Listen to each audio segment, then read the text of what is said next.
Welcome sa Dris TV. Kung interesado ka sa ganitong news, huwag kalimutang isubscribe ang ating YouTube channel. Maraming salamat! Welcome po ulit sa ating panibagong update tungkol kina Kim and Paolo Abilino. Sa bawat update natin, tatalakayin natin ang mga pinag-uusapan sa mundo ng social media tungkol kina Kim and Paolo Abilino. Kaya naman kung hindi pa po kayo nakasubscribe dito sa ating channel nako, i-click nyo na po yan and isama nyo na din ang bell button. So ayan, welcome back again sa ating YouTube channel mga kakimpaw, and sa update natin ito, ang pag-uusapan natin ay tungkol sa mga kaganapan po kay Kim and Paolo Abilino, and unahin na nga natin ang tungkol dito sa romantic thriller po na kung saan ay inuugnay kay Kim and Paolo Abilino ng ibang mga Kimpaw fans.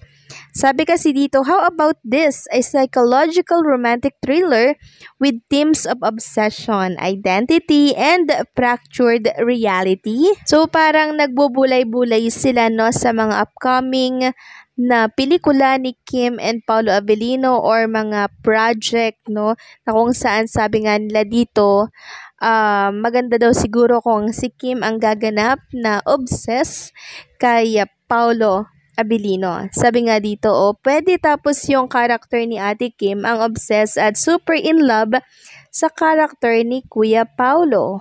Tapos may psycho, ayan si Ate Kim. Then may sumang-ayon po na yes, si Kimi yung obsessed. So ito para lamang sa movie mga kakimpaw parang napag-uusapan pa lang naman. Hindi naman pinapalabas dito ng obsessed ay si Kim sa totoong buhay kay Paolo Abilino, kundi ito ay para lamang po sa isang project. Kasi parang na-imagine ko pag si Kim po yung obsessed kay Paolo Abilino, parang ang ganda ng pelikulang yon, ang daming exciting na dapat nating abangan kay Kim, kung ano yung mga kailangan niyang gawin, ano yung mga kaya niyang gawin pagdating sa pagmamahal, kasi nga po obsessed siya, diba? Paalala lamang po, sa movie lang yon baka naman seryosohin ng iba at magalit. Sa movie lang po yon, hindi ito sa totoong buhay, okay? So agree ba kayo dito mga Kimpaw na si Kim po ang obsessed? Or kung hindi, bakit? I-comment nyo yan sa baba mamaya, okay? Next topic naman, pag-usapan po natin ang tungkol dito sa shinare ng isang Kimpaw fan sa ex. Sabi niya, just want to share this kasi malapit na mag-anniversary. Not the actual performance though, napaka-memorable kasi nito. Sabi niya dito, Paolo, yes, I'm sure it's Pao, posted this edit on his FB account upon arrival to PH right after the Birmingham event. In the wee hours of the morning, Diyos ko, iniyakan ko talaga to because the song BGM said it all. A declaration of love, pagtanggap ng inalay mong pagmamahal, at pangakong siya lang ang mamahalin hanggang wakas. Except from the song, you ended up falling for me, and to this day, I don't know how I think about it constantly. I promise I won't let you down, and when I asked, you told me yes to being mine forevermore. All I can offer is my best, through the good and bad, through rich and poor. So yan po pala yung iniyakan niya mga kakimpaw. Tunay nga naman po na nakakadala po talaga pag si Kim and Paolo Abilino na po ang involved dito.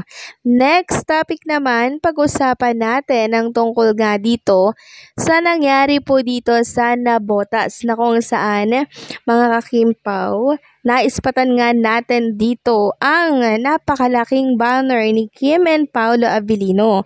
Kasi po, ibinida nila dito yung banner.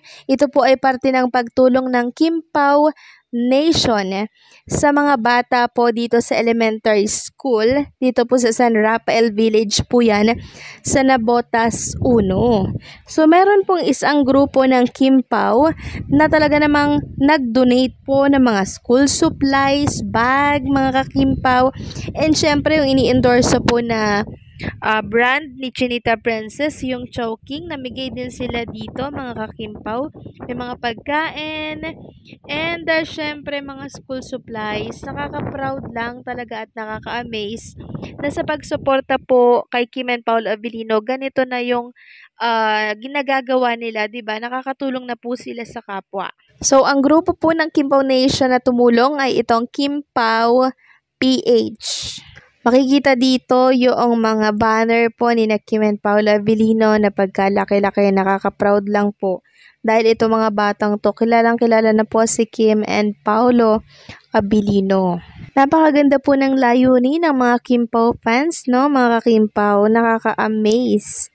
Nakaka-proud. Wala akong masabi kundi sana wag po kayong magsawang tumulong. And sana po yung mga nag-i-sponsor po, no, dito po sa Kim Pao PH, mga taong nasa likod po ng kabutihang ito, wag kayong magsawang tumulong mga ka-Kim Pao.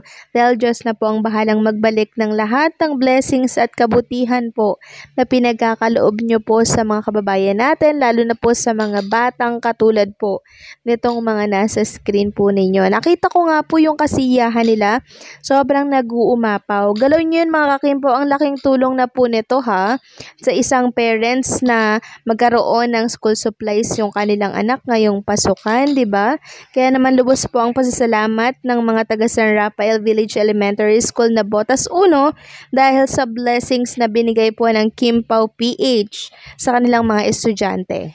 And kung inyong makikita po dyan mga ka-Kim Pao, nakalagay na po sa envelope yung mga notebook, crayons, lapis, ballpen, diba, and papel. Ayan po, kompleto na po mga ka-Kim Pao.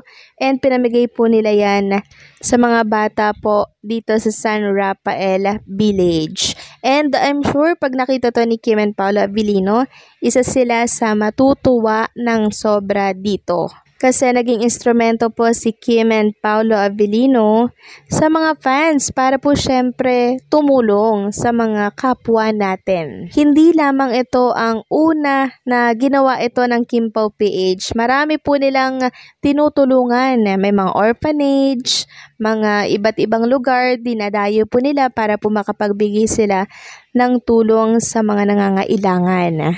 And sana mas marami pa pong matulungan ng Kim Pao PH at mas marami pong grupo ang tularan din sila na maging blessing sa ibang mga kababayan po natin.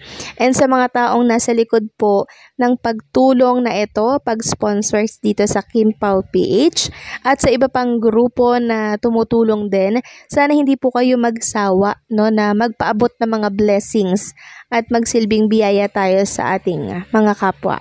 Nakaka-proud, nakaka-amaze, and I'm sure mas proud si Kim and Paolo Abilino sa ginawa niyo pong pagtulong sa mga bata po dito sa Nabotas 1.